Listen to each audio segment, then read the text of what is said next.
오늘은 바람직한 대인관계의 지침, 바람직한 대인관계의 지침 이런 제목으로 하나님 말씀 나누도록 하겠습니다.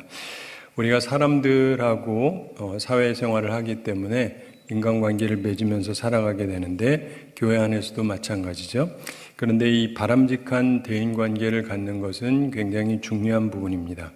우리가 참된 선을 구해야 되죠. 그리고 이것은 환경에 따라서 적용이 달라진다고 볼 수가 있습니다. 제가 기억나는 게 제가 아들이 둘이 있는데 둘째 아들이 지금은 대학생이지만 어렸을 때였어요. 밥 먹는 저한테 이렇게 물어봤던 적이 있어요. 아버지, 응? 그랬더니 너 이거 맛있어? 아직 말을 잘 이해를 못하니까 너 이거 맛있어? 그래서 자, 우리가 흔히 평등, 공평성에 대해서 말하기도 합니다. 오늘날 특별히 더욱 그러하긴 한데, 그런데 각기 다른 사람을 같은 방법으로 대하는 것이 옳다고 생각하지 않죠. 그러니까 여러분들이 웃죠. 네. 사회주의자들, 공산주의자들 이런 사람들은 북한에서 동무라고 부르는 거 아시죠? 친구, 동무라고 해서 아바이 동무. 아버지도 친구다 이거예요. 그런데 기독교는 다르죠. 이걸 우리가 기억할 필요가 있습니다. 근본적으로 사람을 사랑하고 존중해야 된다는 것은 분명합니다. 그러나 바르고 현명한 사랑, 이것은 구별할 줄 알아야 되는 것이죠. 자기 아내나 남편을 사랑해야 되는데, 그러나 동일한 방식으로 다른 이성을 대할 수는 없다고 우리가 믿죠. 그런 것처럼 이 바람직한 대인관계의 모습이 있습니다. 그걸 우리가 항상 염두에 둘 필요가 있는 것입니다. 특별히 오늘 말씀에서는 다른 세대에 대한 이야기를 합니다. 세대차가 있는데 여기에서 사랑과 존중이 필요하다는 것을 말씀하고 있습니다. 좀 나이 많은 분이 있고 또 젊은 분이 있고, 그런데 사랑과 존중이 필요하다. 특별히 젊은 목사님이 계시다. 이분이 나이든 장로님이나 연세 드신 분, 이런 분들을 책망하는 것에 대해서 여러분은 어떻게 생각하십니까? 자, 노인은 책망하지 말아야 되는가? 여기에 대해서 곰곰이 생각해 볼 필요가 있습니다. 참된 지도자는 의무를 잊으면 안 돼요. 목사는 에베소 4장 12절에 보면 성도를 온전케 하며 바르게 한다는 거예요. 교회 지도자의 역할입니다. 잘못됐으면은 이 부분에 대해서 얘기를 해야 되는 거예요. 동시에 예의를 갖춰야 되는 것입니다. 무례하게 행하지 않도록 조심해야 되는 거죠. 바로 이것이 본문이 가르치는 바입니다. 우리 1절 말씀 함께 읽어보겠습니다. 늙은이를 꾸짖지 말고 권하되 아버지에게 하듯 하며 젊은이에게는 형제에게 하듯 하고. 아멘. 2절도 함께 읽어보겠습니다. 늙은 여자에게는 어머니에게 하듯 하며 젊은 여자에게는 온전히 깨끗함으로 자매에게 하듯 하라. 아멘. 그래서 지금 이제 디모데에게 하는 말인데, 나이 든 사람에게 또 젊은 사람에게, 남자에 대해서 그 다음에 여성에 대해서 이런 이야기를 해주고 있습니다. 자, 우선 1절 초반에 보면은 늙은이를 꾸짖지 말고 권하되 아버지에게 하듯 하며 이렇게 말씀하고 있습니다. 성경은 뭐라고 말씀하느냐? 노인도 책망이 필요하면 책망해야 한다고 말씀을 합니다. 그게 의무입니다. 여기서 늙은이는 장로로 번역이 가능합니다. 그러나 본문 그대로 그냥 노인이라고 해석하는 게 좋죠. 나이 드신 분들 일반적으로. 즉 장로를 포함해서 나이가 많은 일반적인 모든 사람을 포함하는 말이다. 이렇게 볼 수 있겠습니다. 특별히 디모데는 젊은 목회자였습니다. 이때. 근데 때로 잘못을 볼 때 성도를 온전케 하기 위해서 노력을 해야 되는 것입니다. 목회 사역을 하다가 보면 교인들의 결점을 때때로 바로 잡아주어야 할 때가 있는 것입니다. 단지 꾸짖지 말고 권하라 이렇게 말씀합니다. 즉 인자함으로 견책하라 이런 말씀이에요. 태도를 부드럽게 하라는 거죠. 그래서 아버지에게 하라. 그래서 꾸짖음이라고 번역된 이 단어는 에피플레소라고 해서 때리다, 이 단어에서 유래된 단어입니다. 그래서 징벌하다, 치다, 꾸짖다 이런 말이에요. 그래서 말로 하는 가혹한 혹평을 말합니다. 엄한 책망을 얘기하는데 그거는 좀 피해야 되고 대신에 권하라 이렇게 말씀합니다. 이 권함이라고 하는 말은 파라칼레오라고 해서 파라라고 하는 것은 옆으로, 그리고 칼레오는 부르다, 옆으로 부르다 이런 얘기예요. 옆으로 따로 부른다. 즉 좀 사적으로 말하는 것. 그래서 공개적으로 엄하게 책망하지 말고 좀 사적으로 잘못을 지적하라 이런 얘기입니다. 모든 사람 앞에서 하는 거하고 좀 적은 사람이나 혼자 얘기하는 것은 좀 기분이 다르지 않습니까? 그래서 때를 맞추어 경고나 견책의 말을 하지 않는 것은 오히려 더 큰 어려움을 불러올 수 있습니다.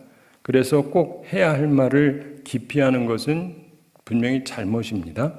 단지 노여움과 증오를 가지고 대하지는 말라는 것입니다. 그래서 사랑으로 견책하라는 것이죠. 물론 이것이 대체로 효과적이기도 합니다. 아버지에게 하듯 하라 이런 얘기합니다.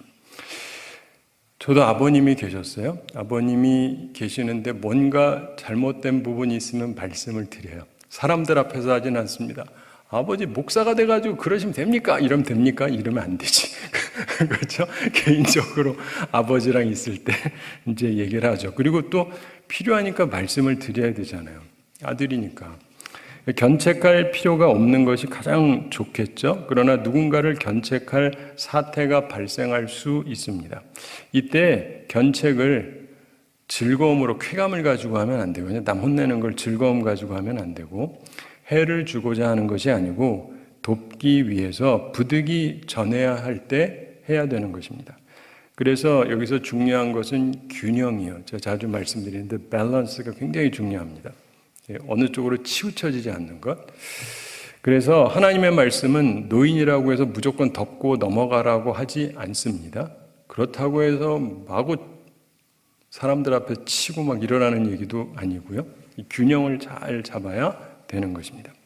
그리고 나이 든 여성에 대해서는 2절 초반에서 이렇게 말씀하죠. 늙은 여자에게는 어머니에게 하듯 하며. 비슷한 말씀입니다. 자, 나이 든 남성은 아버지처럼, 나이 든 여성은 어머니처럼 대하라는 것입니다. 즉 사랑과 존중의 마음을 가지고 대하라는 것이죠. 그래서 정중함을 가지라는 것입니다. 그러나 역시 잘못을 보았을 때 무조건 회피해서는 안 된다는 겁니다. 세상은 웅변은 금이요 침묵은 금이라고 말하죠. 일리가 있습니다. 그러나 그건 성경 말씀이 아니에요. 하나님의 말씀은 경우에 합당한 말은 아로새긴 은쟁반의 금사관이라 이렇게 말씀합니다. 또한 입술을 닫는 자는 악한 일을 이루느니라 이런 말씀도 있어요. 잠언 16장 30절 후반에. 그래서 어떤 사람들이 입을 다무는데 이게 악한 경우가 있어요. 진실을 은폐하는 사람들이 있습니다. 단순히 침묵이 무조건 금이 아니라는 걸 기억하세요. 다시금 균형의 중요성을 기억하셔야 됩니다. 제가 언젠가 말씀드렸는데 저는 어머니한테 말대꾸를 잘 안 했습니다. 이제 사람이 자라다 보면은 어머니한테 막 덤비기도 하고 그러잖아요. 사춘기 때랑. 근데 전 사춘기 때 어머니한테 말대꾸하고 덤빈 적이 전혀 없어요. 저희 어머니도 그거는 확연하게 인정을 하셨는데 근데 제가 큰 다음에 나중에 하신 말이 있어요. 그렇긴 한데 넌 할 말은 꼭 한대.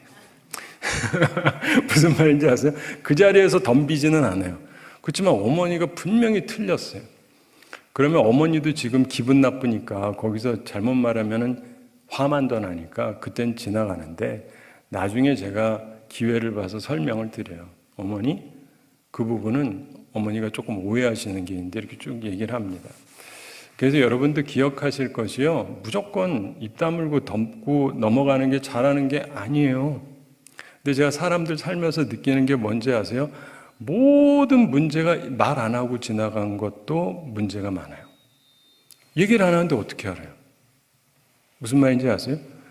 제가 아들 둘이 있는데 얘들이 나 때문에 뭐가 기분이 굉장히 상하다. 근데 난 전혀 모른다고 생각해 보세요. 그럼 애들이 나한테 얘기를 해야 내가 고치든 말든 할 거 아니겠어요. 근데 얘들이 얘기를 안 하면 난 몰라요. 저는 이제 사람들이 여러분 우리 사람들이 이렇게 가르치면서 그 중에 하나가 사랑 표현하는 것 중에 하나가 이렇게 안아주고 터치하는 거라는 거 아시죠? 예. 모르세요? 아무튼 그런 게 있습니다. 그래서 이렇게 애들 사랑하면 안아주기도 하고 이렇게 하는데, 그런데 또 사람들을 연구하다 보니까요, 사람이 다 똑같지가 않아요. 그래서 이렇게 안아주고 손잡아주고 그럼 다 좋아하느냐? 안 좋아하는 애도 있대요. 이거 모르시는 분도 있을 수 있고 아는 분도 있을 수 있어요. 근데 이렇게 사랑한다고 그러고 안아주면 싫대요. 이상하다. 오해하지 마세요. 지금 남자가 여자 안아주면서 그런다는 얘기가 전혀 아니고, 부모가 자식한테, 아버지가 아들한테 이렇게 안아주면 그거 싫어하는 애도 있대요. 진짜? 알고 봤더니 제 둘째 아들이 그런 거 별로 안 좋아한대요. 그래가지고 내가 충격을 받아서는 열심히 안아줬거든요. 근데 얘는 이제 참고 있는 거예요. 아버지가 사랑을 표현하니까 참아주고 있는 거지, 좋은 건 아니에요. 터치하는 걸 좋아하질 않아요. 그런 사람도 있구나. 그래서 사람이 있잖아요. 사랑을 표현해도 그걸 좋아하는 사람이 있고 좋아하지 않는 사람이 있어요. 제가 간혹 말씀드렸는데 기억하시는지 모르겠는데, 제가 젊은 시절에 대학교 다닐 때 아이스크림을 굉장히 좋아했어요. 그런데 초콜릿은 싫어했습니다. 근데 제 아내는 정반대예요. 초콜릿은 너무 사랑하는데 아이스크림은 싫어했어요. 그러니까 저는 아이스크림 사주겠다고 그러고 제 아내는 싫다고 그러고, 제 아내는 초콜릿을 저한테 사주고 난 이거 먹지도 않는 걸 왜 사줘? 무슨 말인지 알죠? 자기는 좋으니까 주는 거예요. 저도 그렇고. 근데 받는 사람은 싫은 거예요. 그냥 별로 안 좋다가 아니라 아예 입에 대고 싶지 않은 거. 그러니까 대신에 이런 건 있어요. 오래 지나다 보면 취향도 좀 바뀌기는 해요. 그런 거 말고 기본적으로요, 내가 좋아한다고 남이 다 좋아하는 게 아니에요. 저는 하나님께서 제 아내를 만나게 하신 이유를 알 것 같은 게, 난 내가 좋으면 사람들이 다 좋아하는 줄 알았거든요. 근데 제 아내를 만나고 나서 그게 아니라는 거를 확연하게 깨닫고, 내가 좋아한다고 남이 다 좋아하는 게 아니구나.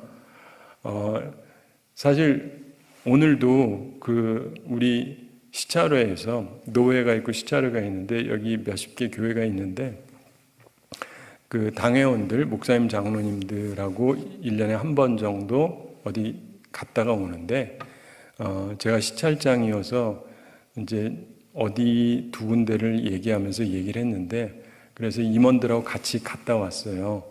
근데 갔다 오면서 제가 느낀 게, 어떤 장로님이 가자 그래서 갔는데 다시는 가고 싶지가 않아. 근데 이분은 여기가 너무 좋대요. 이해가 되시죠? 무슨 말인지 아시죠? 그러면서 어디를 결정할까? 난 딴 데가 더 좋은데 이분은 여기가 꽂혀 있는 거예요. 그 다른 분들도 보면 장로님들이 거기를 다 좋아하는 것 같아요. 장로님들 나이가 많아서 70이 다 돼가는데 모험적인 걸 되게 좋아하세요. 나는 그냥 편안한 게 좋은데. 그래서 내 마음은 그렇지만 그래도 많은 분들이 원하면 그쪽으로 하자고 이랬는데, 사람이 있잖아요. 내가 좋아한다고 그쪽이 꼭 좋아하는 게 아니에요. 근데 그런 면에 있어서 하여간 우리는 이 균형을 갖는 게 필요한데, 우리는요, 배운 것 중에 하나가 입 다무는 게 최고인 줄 알아요. 아니에요. 그거 아니에요. 입 다무는 게 최고가 아닙니다. 설명을 해줘야 알죠. 설명을 해야 고치든 말든 할 거 아니겠어요. 그러면은 말을 안 하잖아요. 그러면은 부모가 나중에 뭐라 그러는지 알아요? 네가 그렇게 싫었으면 나한테 진작에 얘기를 했어야지. 이런 집안 많아요. 부모가 애를 이쪽으로 이렇게 데려간다고요. 애는 싫은데 끌려가는 거예요. 그리고 나중에 다 큰 다음에 나는 그렇게 살고 싶지 않았는데 엄마 때문에, 아버지 때문에 이렇게 살아왔다는 거예요. 근데 엄마랑 아버지는 그렇다는 걸 전혀 몰랐어요. 진작에 얘기를 할 것이지 하는 집안이 생각보다 많다니까요. 이게 비극이에요, 비극. 싸우라는 게 아니고 내 진심은 좀 얘기해도 되잖아요. 제가 언젠가 말씀드렸는데, 결혼하고 나서는 무조건 맛있다 그랬어요. 그래야 아내가 좋아할 거 아니겠어요. 음식 해줬어요. 그럼 무조건 맛있다 그래야 되잖아요. 그러다가 어느 날 드디어 문제가 걸렸는데, 진짜 맛없는 걸 해줬는데 맛있다 그랬더니 그 다음부터 계속 이걸 해주는데, 와, 죽겠는 거예요. 나 이건 진짜 먹기가 힘든데. 그래가지고 그 다음에 깨달은 바가 하여간 진실해야 된다. 하여간 진실해야 된다. 그렇다고 해서 세게 말하면 안 되죠. 이따위 걸 주냐 이러면 기분 나쁘니까. 그래서 영 아니다 싶으면 제가 말을 안 해요. 그럼 제 아내가 알아서 안 해줍니다. 근데 여러분 나름대로 진실함은 참 필요한 거예요. 근데 우리는 듣는 말이 무조건 입 다물고 있는 게 좋은 줄로 알아가지고 오해를 받거나 오해를 일으키는 경우가 굉장히 많아요. 뭐 말한다고 다 해결되는 건 아니지만 그래서 그런 부분에 있어서도 여러분들이 항상 기억하실 것은요. 말해도 돼요. 그 말하셔야 돼요. 그 대신에 막 화내면서 말하는 게 아니라 정중하게 얘기하면 충분히 알아들을 수가 있는 거죠. 그래서 이 부분을 생각하면서 특별히 나이 든 여성에게는 어머니에게 하듯 하라. 어머니를 혼내면 안 되잖아요. 그렇지만 어머니에게도 할 말은 해야죠. 그래서 적절하게 해야 된다. 자, 그 다음에 이렇게 나이 드신 이 분들에 대해서 이렇게 하고, 그 다음에 젊은 세대 혹은 같은 세대에 대해서 어떻게 해야 되는지를 얘기합니다.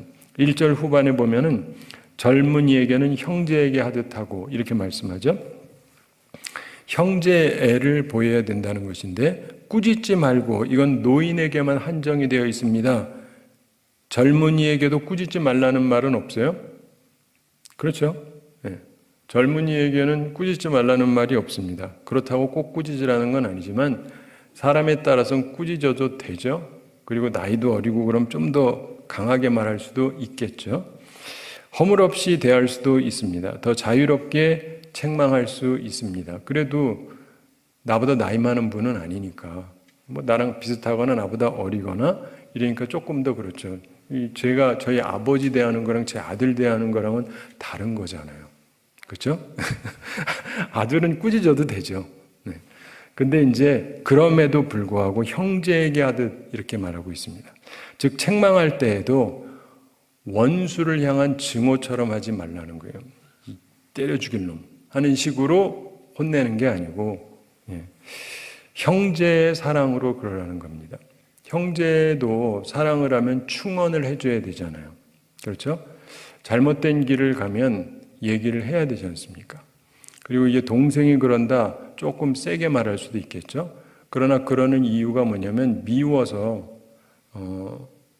그러는 것이 아니고 아끼기 때문에, 바르게 가기를 바라기 때문에 해야 되는 바로 그런 모습이 필요하다는 것입니다. 형제들에게는 대체로 우리가 자유롭게 말을 합니다. 또한 형제는 공동으로 사용하는 것이 많죠. 서로 나누고 그럽니다. 그런 걸 생각하면서 형제를 대하듯이, 그래서 젊은 남성들을 대할 때 그런 모습이 있어야 된다는 것입니다. 우리 한국 사회를 보면 좀 남성들이 지도력을 갖고 자기보다 밑에 있는 사람들을 대할 때 보면 좀 안 좋고, 더 나아가서 형제에게 하듯 하고 자체가 의미 없는 집안이 너무 많아요. 왜냐하면 형제를 두들겨 패는 형들이 많거든요. 실제로 우리나라는요, 이게 남성들이 있으면은 동생 중에서 형한테 맞지 않고 큰 애가 거의 없어요.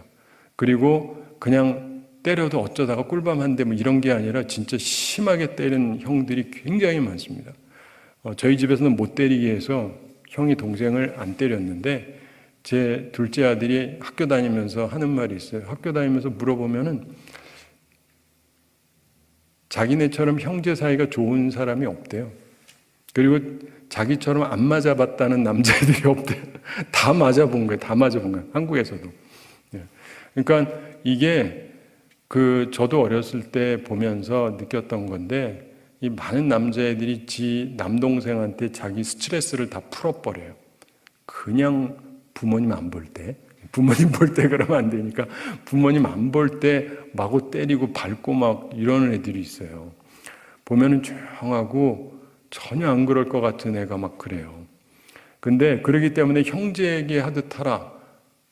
내가 평생처럼 하면 되겠네? 너 일로 와. 그러라는 뜻이 아니라는 걸 이해를 하셔야 돼요. 그래서 진정한 형제애를 갖고 대해야 되는 것입니다. 그래서 사실은 형제애를 생각해 보면은 여러 부분에서 우리가 생각할 부분들이 있는데 다른 사람보다 훨씬 가까워야 되잖아요. 그리고 훨씬 더 사랑해 줘야 되고, 그런데 그런 부분에 있어서 그런 생각을 가지고 대해 줘야 되는 것입니다. 여러분, 가인이 동생 아벨을 죽였죠. 그리고는 하나님께서 질문하니까 내가 아우를 지키는 자입니까? 라고 말했던 말 기억하세요? 형이 동생을 지키는 자가 맞습니까? 아닙니까? 잘 생각하세요. 형이 동생을 지켜야 돼요? 아니에요? 지켜야죠. 그렇잖아요. 형이 동생을 지켜야지. 내가 지키는 자냐고. 그럼 네가 안 지키면 누가 지키냐? 그렇죠? 형이 안 지켜주는데, 형이 보호 안 해주면 누가 보호해줘요? 그러니까 이 가인의 말 자체가 너무나 뻔뻔한 얘기였던 거죠. 사실은 형제니까 더 아끼고 사랑해주고 그래야 되잖아요. 근데 우리가 살아가면서 그러한 모습이 우리 가운데 있는가? 그리고 우리한테 그것이 있게 될 때 세상은 훨씬 더 아름다워지게 될 것입니다. 그리고 이성에 대한 얘기를 하죠. 이성에 대해서 2절 후반에 순결함을 보이라고 얘기합니다.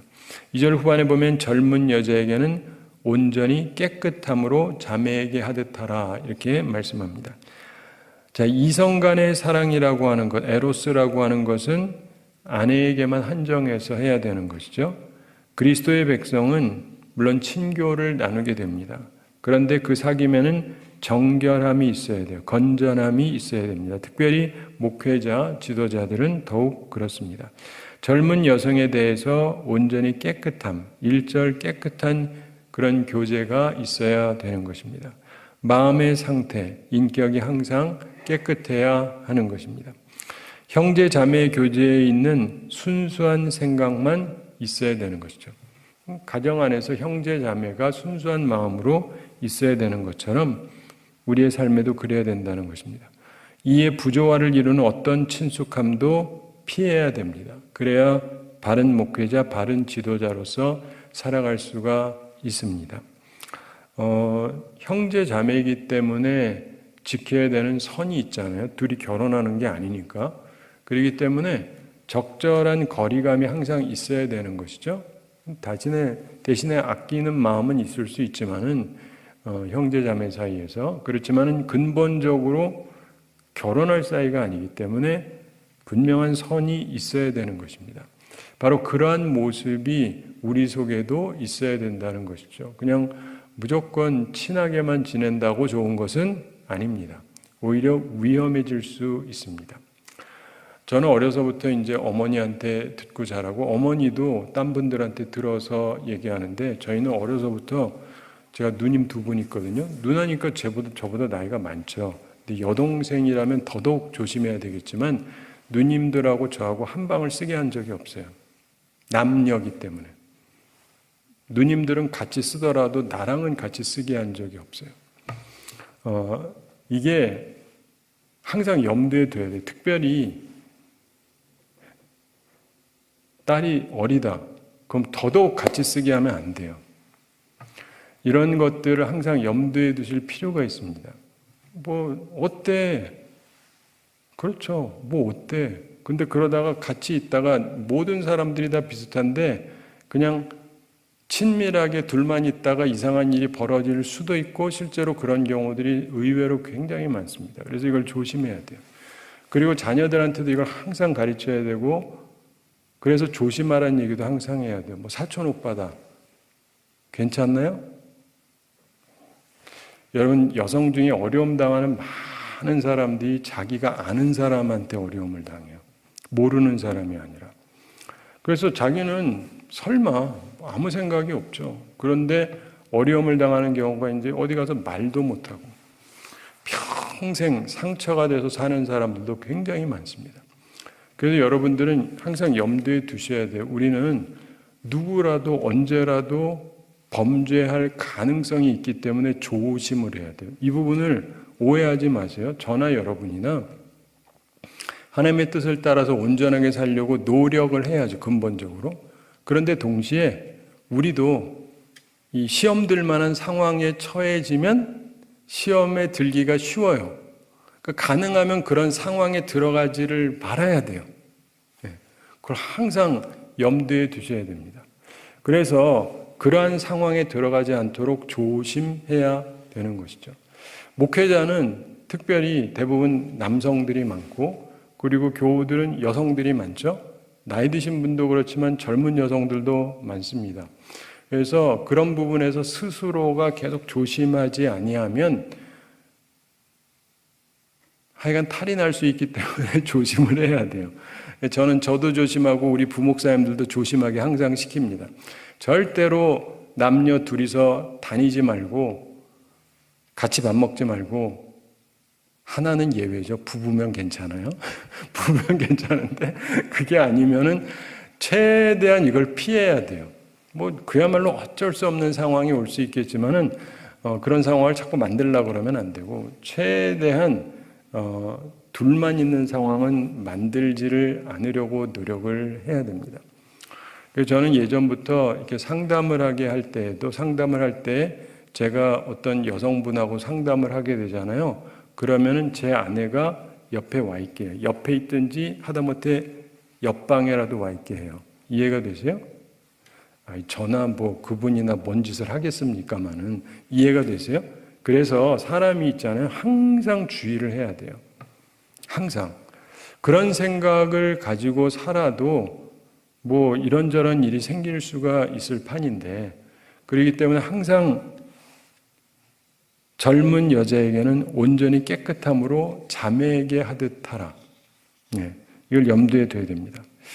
이게 성적 순결함을 의미하지만 단순히 그것만이 아니죠. 언행심사가 다 포함이 된 말입니다.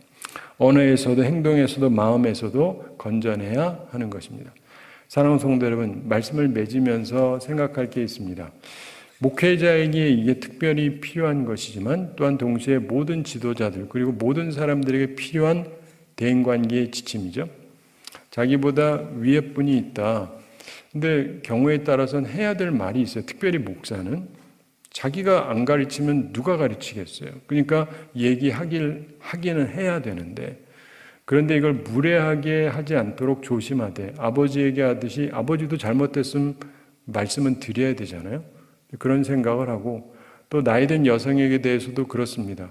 잘못된 걸 그냥 덮기만 해서 될 일이 아니거든요. 반드시 얘기를 해야 되는데 어머니에게 하듯이 하라. 그리고 이 다른 젊은 사람들에게 대해서 대할 때 어떠한 형태로 할 것이냐, 거기서도 말씀을 하죠. 그래서 형제에게 하듯이, 그리고 자매에게 하듯이 하라, 이렇게 얘기합니다. 그것은 목회자들이 그렇게 한다면 훨씬 모든 면에서 보기가 좋겠죠. 그런데 그건 목회자뿐 아니라 여러분들도 다 기억하고 하시면 좋습니다. 제가 요즘에 많이 느끼게 되는 게, 제 아들이 지금 다른 교회에서 사역을 하면서 전임 전도사로 일하고 있는데 간혹 가다가 이런저런 어려운 얘기를 들어요. 그러면 그 얘기를 들어보면 그 얘기들이 갖고 있는 게 신앙적인 걸 것 같잖아요, 교회니까. 근데 그게 아니에요.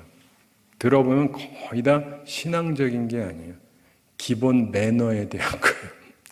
기본 예의에 대한 거예요. 근데 사람들이 목회자를 할지라도 기본 예의를 모르거나 신경 안 쓰는 사람들이 생각보다 너무 많아요. 그것 때문에 입는 상처가 굉장히 많습니다. 그 여러분들 기억을 하셔야 돼요. 여러분들의 신앙도 참 중요하지만 신앙 못지않게 중요한 것 중에 하나가 대인관계에 있어서, 내가 신앙이 좋다 하면서도 내가 대하는 태도나 이런 것들 때문에 사람들이 심하게 상처를 받을 수도 있어요.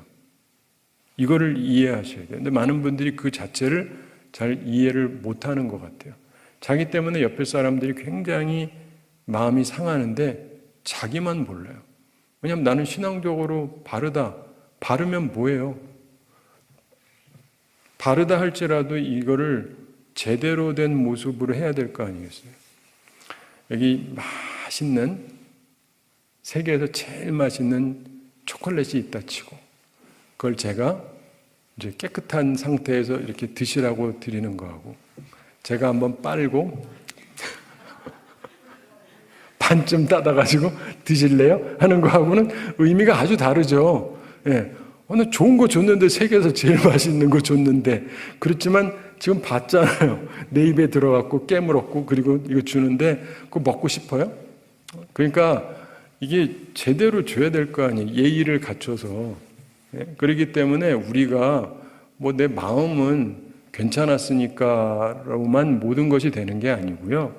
이 나름대로 지켜줘야 될 예의가 있는 거예요. 매너가 있는 것인데, 그거를 지켜야 훨씬 더 모든 것들이 부드러워집니다. 그거를 여러분들이 기억하면서 사셔서 더욱더 아름다운 삶을 살아가시고, 많은 사람들에게 할 말은 하되 상처를 주지는 않는, 그래서 삶을 변화시켜주는 그런 좋은 사람들이 다 되시기를 바랍니다. 우리 함께 기도하겠습니다. 사랑의 하나님 아버지, 우리를 사랑해 주시고 오늘도 저희들에게 귀한 말씀 주심을 감사드립니다. 오늘 바람직한 대인관계의 지침에 대해서 저희들이 생각해 볼 수 있게 해주심을 감사드립니다. 저희들의 모습을 스스로 잘 돌이켜보게 해주시고, 주께서 우리들에게 함께 하셔서 우리들에게 빛을 비추어 주셔서 저희들의 모습이 보이게 해주시고, 저희들 가운데 부족한 부분이 있다면 그것을 통해서 새로워지고 하나님께서 기뻐하시는 모습으로 저희들의 모습을 온전케 만들어가는 주의 사람들 다 되게 하여 주시옵소서. 주님, 저희들은 심히 부족합니다. 항상 저희를 일깨워 주시고 대인관계에 있어서도 말씀 따라 살아감으로 할 말을 하되 상처를 주지는 않으면서 세상을 아름답게 변화시켜가는 주의 사람들 다 되게 하여 주시옵소서.